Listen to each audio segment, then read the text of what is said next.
Assalamu alaikum Şarkı Türkistanlık aziz qarindoshlar. Dünya Uyghur Qurultayı tarafından Germaniyaning München shahrida ta'sis qilingan Tor televiziyasining Uyghur ovozi programmasiga xush keldingizlar. Men Ferhat Yurunqash, oldindan hammangizlarni yurakdan salomlayman. Hammangizlarga Janob Allohdan xotirjamlik, baxt, saodat, barakat tilayman. Mushu vaqtingiz xayrli bo'lsin. Hurmatli televizor ko'ruvchilar, sizlarga ma'lum bo'lganidek 2017 yil 11 oyda Germaniyaning München shahrida chaqirilgan Dünya Uyghur Qurultayiningki 6-cı navbatlik umumiy vakillar qurultayida Dolqun Aysa efendim başçılığındaki Dünya Uyghur Qurultayining yeni bir rahbarlik heyeti o'ttirib chiqqan.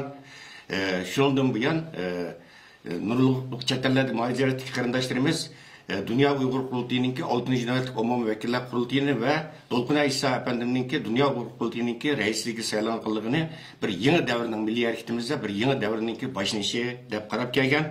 Mana hozir 2 yildan ko'proq vaqt bo'ldi. Bu yilning oxirida Dünya Uyghur Qurultayiningki 7-ci navbatlik umumiy vakillar qurultayi chaqirilmoqchi. Mana bu 2 yildan ko'proq vaqtdan buyon Dünya Uyghur Qurultayininki elib borgan faoliyatlarga xalqimiz qandoq bordi? Qaysi xizmatlarni olib bora oldi, qaysi xizmatlarni olib borolmadi, bu yerda saqlanayotgan masalalar nima, qo'l keltirilgan natijalar nima?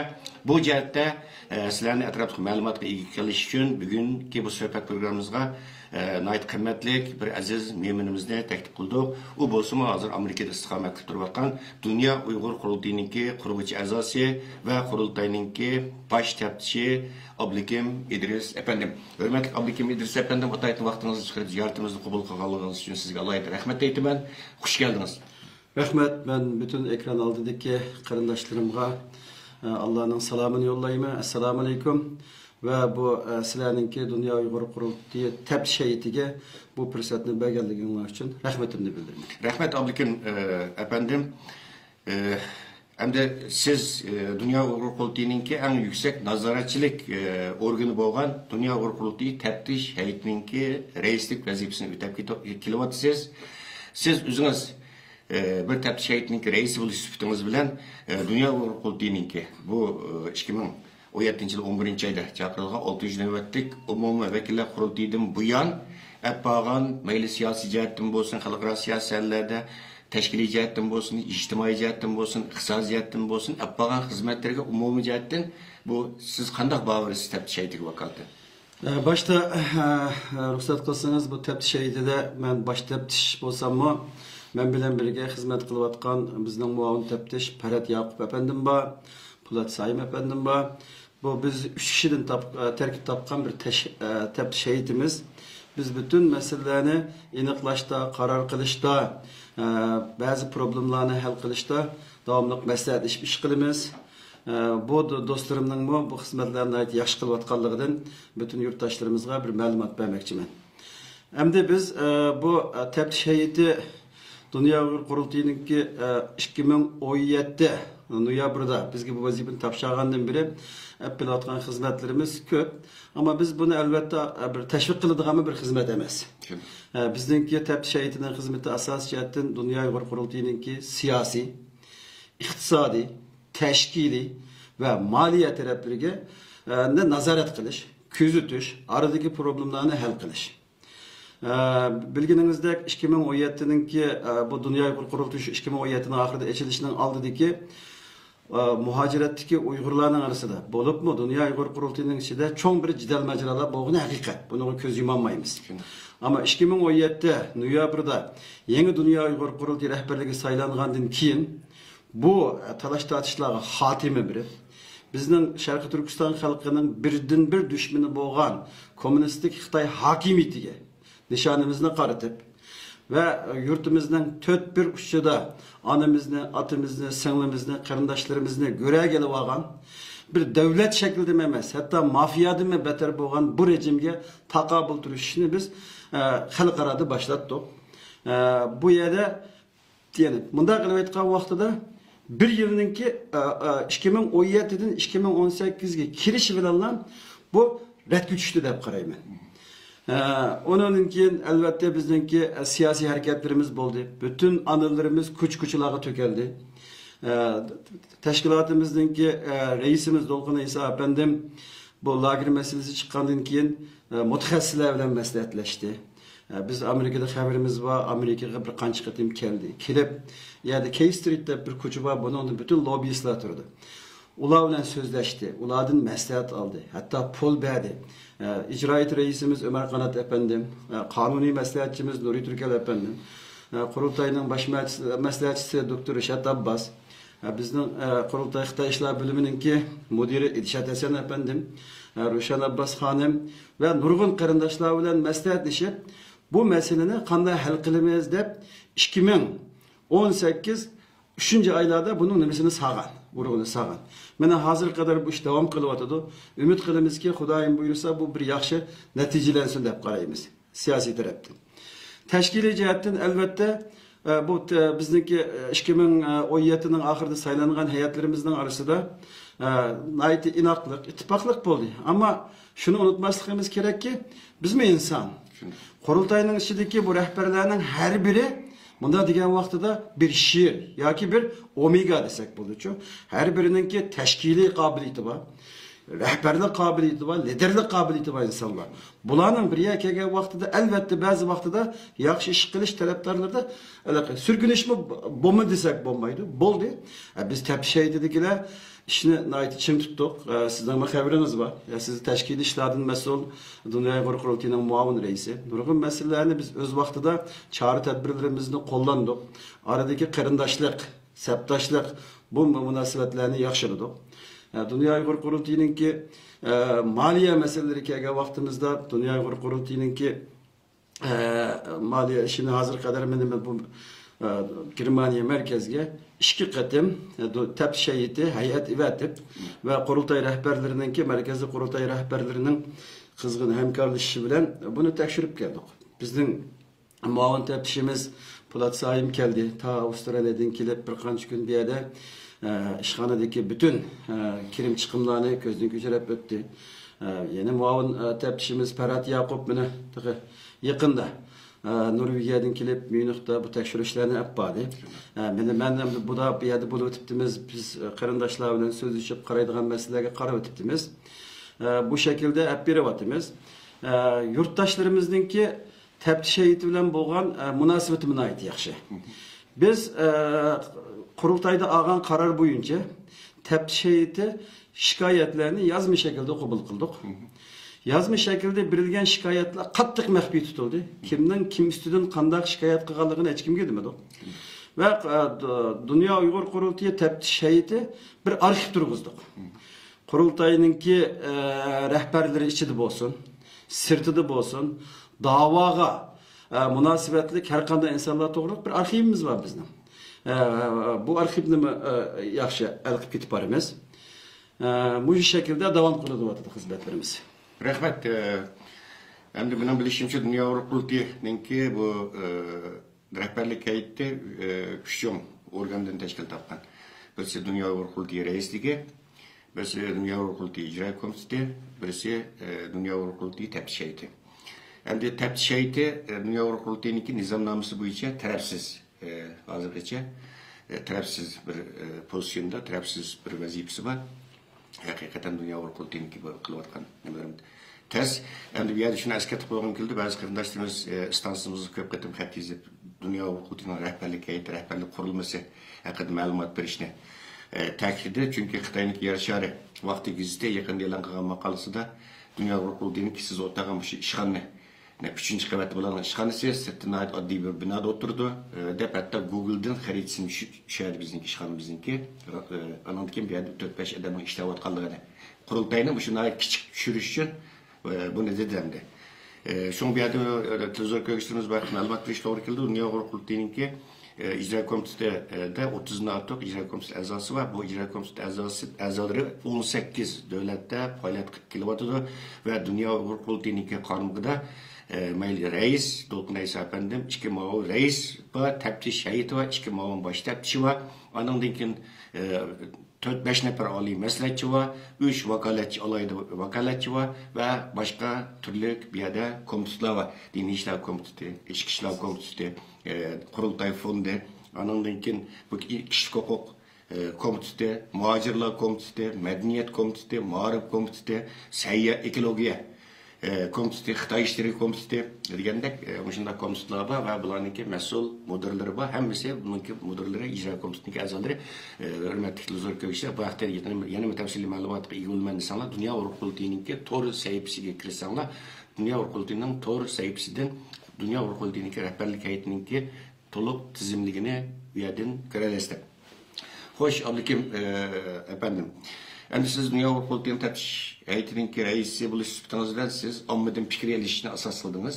Hozirgacha meni bilishimcha boyima deb o'tdingiz o'zingiz ommadan kelgan fikrlarni arxivlashtirib, maxfiy tutib, bu yerda qurultay markaziy organlariga yo'llayotganligingizni. Endi siz mesela yaqin mezgillardan buyon shu maqsaddami ommadan fikr elish maqsadida avval Avstraliyaga bordingiz, Avstraliyaning har qaysi rayonlarida omma bilan keng doirada uchrashish yapyapsiz Uyg'ur jamoatlar. Undan keyin Kanada safar qilib bu yerda jamoat bilan keng doirada uchrashish yapyapsiz va Kanadadan bu yerga keldingiz endi. Sizce bu mesela siz yaratma jarayonida omma bilan suhbat o'tkazish jarayonlarida mayli Avstraliyada bo'lsin, Kanadada bo'lsin, Amerikada bo'lsin, belki Avrupalarda bo'lsin, ommadan qurultayga nisbatan qanday bir orzu istaklari va qanday bir tanqid fikrlari va qanday bir takliflari va nimalarni qilishni orzu qiladi, talab qiladi. Bu vaqt nimalarni his qildingiz bu ziyorat jarayonlarida? Rahmat, bu savolingizga intayin bir muhim savol bo'ldi. Biz Dunyo Uyg'ur qurultiyi taftish hay'ati bizningki asosiy qo'limizdagi birdan-bir qurol Dunyo Uyg'ur qurultiyining nizomnomasi. Nizomnomani asos qilib turib, biz qurultayning ichida hech qanday bir mayli oliy rahbar bo'lsin, cho'ng rahbar bo'lsin, kichik bir mas'ul bo'lsin, bular yuz xotira qilmasdan odillik va dodillik bilan ish olib berishni bizning asosiy prinsipimiz qildik. Shuning uchun yurtdoshlarimizning Dunyo Uyg'ur qurultiyi taftish hay'atiga sungan nurg'ulgan nimalari bor? Arzlari bor, shikoyatlari bor, fikrlari bor, takliflari bor, hatto qurultay rahbarlarining qilgan tanqidlari bor.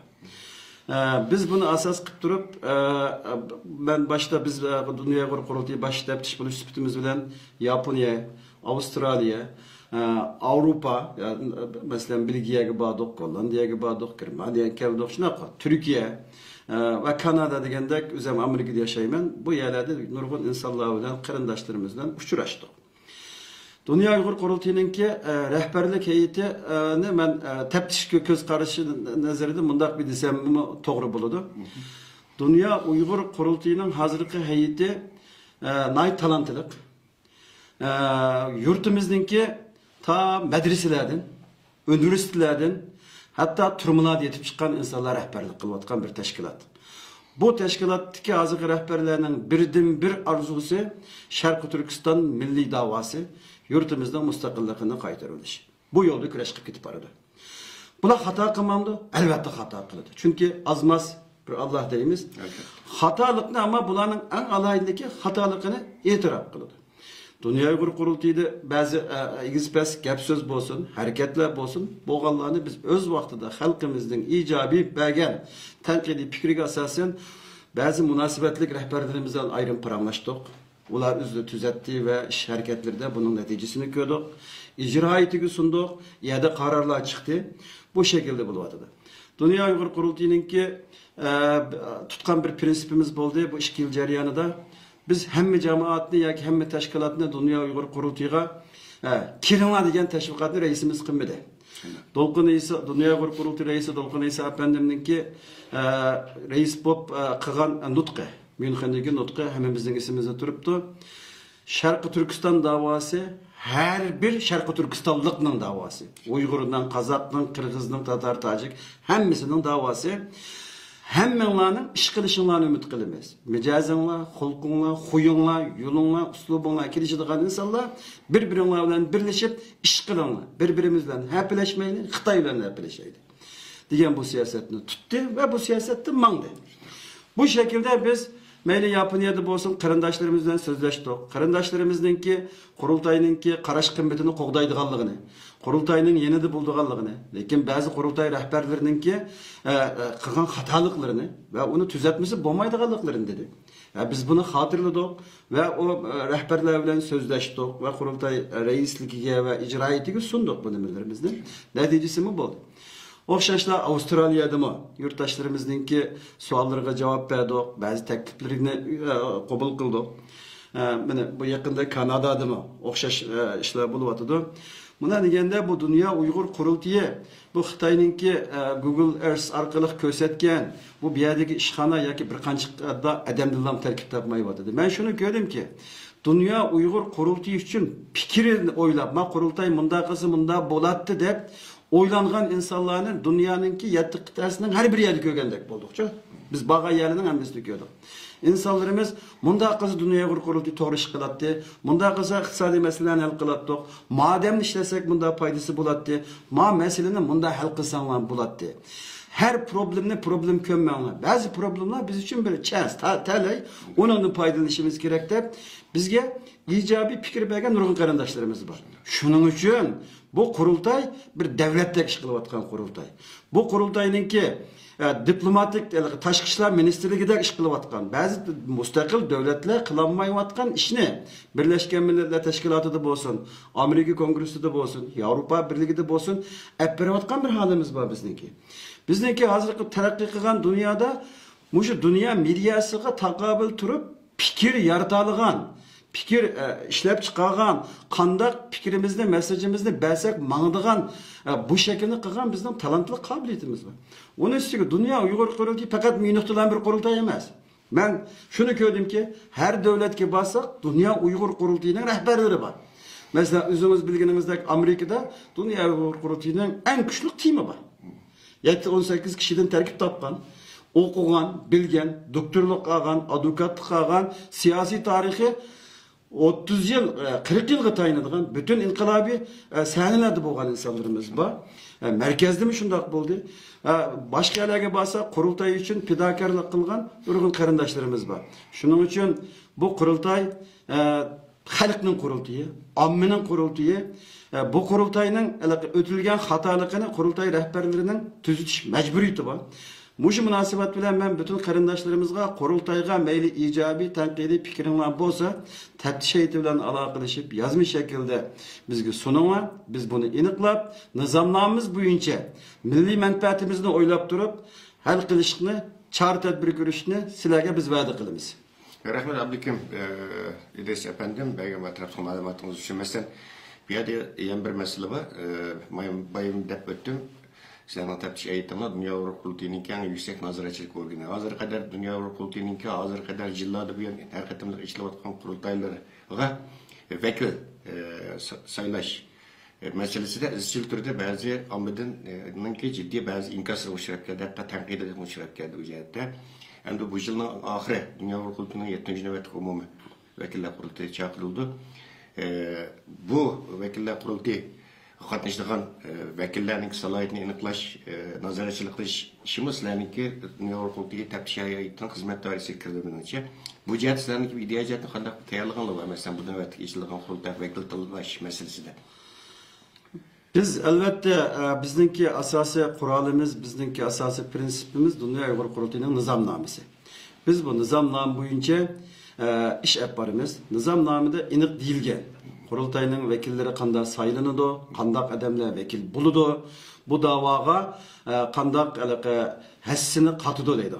Şunun için bu kurultayınki bütün qarindoshlarımızga uçuk buludu. Bütün vekil buluş, saylanish qilish uçuk buludu. Ama elbette bu bir prensipi var bir teşkilat. Bu bir prensipi var teşkilat. Bunun da kurultayının nizamnamesinde belgilengen madde bunun da körülüdü. Biz teftiş heyeti buluş süpütümüz bilen bütün yurttaşlarımızın bu Dünya Uygur Kurultayı'na aktif katılışını talep kılımız. Ama şu şekilde mi? Şunun hatırlayacağım olsun ki bununla Kurultayı'na emin insanlar. Yani Şarkı Türkistan davasına sadık insanlar.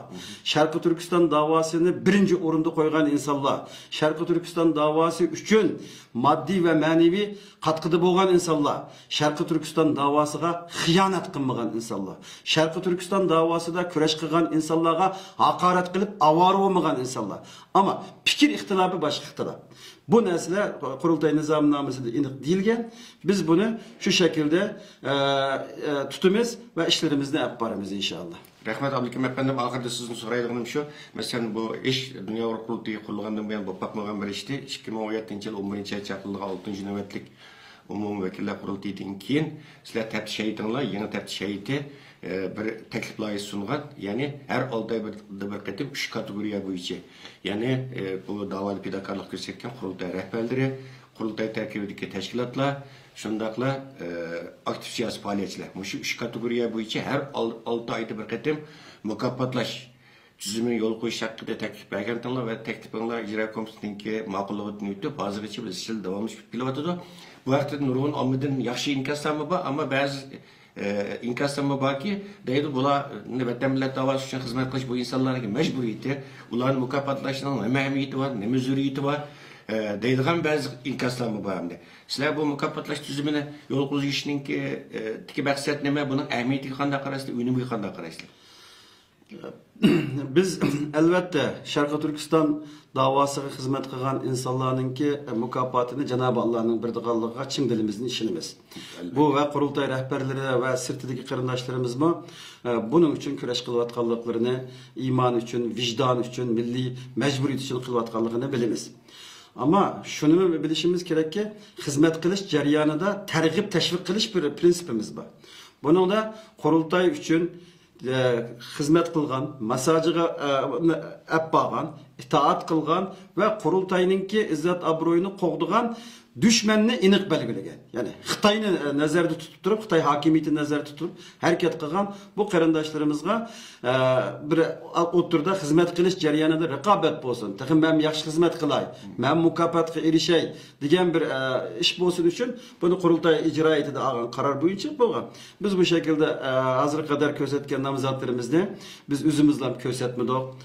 Ammaviy cemaatin fikir aldık, möteber insanlarımızdan sorduk ve qarindaşlarımız bilen kim qanday hizmet kılıvadı dep tinglab, ularning ko'z qarashlari bilen qurultay rahbarlarining ichidan tanlagan kandidatlarimizni şu şekilde tanladık ve qurultay teşkilatımızı mı tanladık? Çünkü bu Şarkı Türkistan davası deyimiz köpçülük bilen ep berildiğin bir hareket, teşkilat bilen ep berildiğin bir hareket. O teşkilatınki asası prensipi Xitayga karşı durduğun teşkilat olsa o bizden teşkilatımız dep qaraymiz. Şunun için bu teşkilatlar şu özü turuşluq rayondaki cemaatninki ihtiyacını qamdayalıgan, davaga maslişalıgan, bu şekilde hizmet kılan teşkilatlarını hazır kadar kurultayının mukafat bir işine körüstüp geldik. Ondan keyin hazır yakka qo'lidan kelishicha xizmat qilayotgan nurg'un qarindoshlarimiz bor. Bu qarindoshlarımızın ijtimoiy taratqularda ta'sirini aydı cho'ng. Bu insonlarimizni biz ham e'tirof qilish, ham bu insonlarimizni texmo bu ishni qilsin deb rag'batlantirish maqsadida ularga tanlab mukofot beryapmiz. Ammaviy cemaatimizdeki şunu ümit kılımız ki biz özümüzde mukafotla olaylı degan şekilde emas. Yani hizmetimiz önümlük bolsun.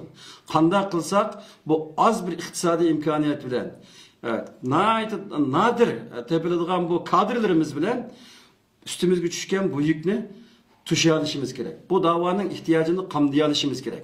Hazır Şarkı Türkistan davası xalqaradagi en çok davalarının biriga aylandı. Bu akıl talep kılıdığan, tedbir talep kılıdığan, kiyimini oylaydıgan, meselelerini qanday hal qilishni oylaydıgan, akıl talep kılıdığan bundaq bir meselege aylandı. Bundaq vaqtida biz bütün xalqimizdeki akliga, fikriga, maddi ve mani qo'llashiga ihtiyacımız bo'lgan bir sharoit yashab o'tibmiz ve bu jarayonda mı elbette bunun da fedakarlık ko'rsatgan insonlarni taqdirlash, hurmatlash bu qurultayninki rahbarligi heyetida inşallah bunun hükümü devam qilib keladi. Rahmat, hurmatli Abdukim İdris efendim bergan atrofli ma'lumotingiz uchun sizga televizor ko'ruvchilarimizga vakolatdan tekrar rahmatimni bildiraman. Hurmatli televizor ko'ruvchilar, shuning bilan bu qatimqi suhbat programmamiz mishada oxirlashdi. Kelajak qatimli programmamizni ko'rishaylik. Ko'rishguncha omon bo'ling, xayr xo'sh. Rahmat.